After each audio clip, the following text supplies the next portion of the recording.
Hi, Dr. Raj here, and today we're going to talk about cardiology, one of my favorites for the board exam. Specifically, I like to talk about diagnostic cardiac imaging, focusing on CT, coronary angiography with fractional flow assessment. Wow, that's a mouthful right there.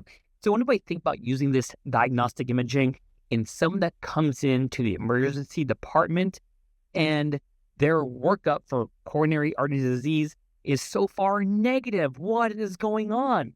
So anytime you say chest pain on the boards in the emergency department, best first initial diagnostic test is going to be ECG.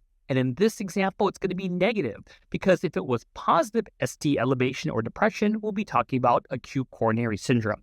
We're going to check those troponins, whether it's troponin I or T, or my favorite, eye sensitivity troponin. And in this case, they're going to be negative. If they're positive, we'll be talking about acute coronary syndrome.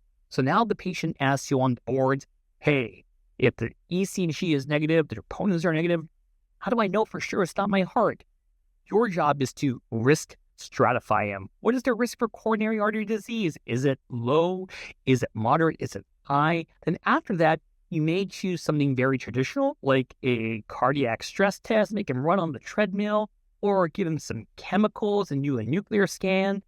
Or an alternative is the CT coronary angiography. And this is not for everyone. It's going to be someone who's younger in age, they don't have calcifications on the coronaries, and you must be able to control that heart rate. When we do the imaging, we actually can give a medication like a beta blocker to help control the heart rate. And if we do a little flow assessment, they could tell me about the blood flow to those coronaries.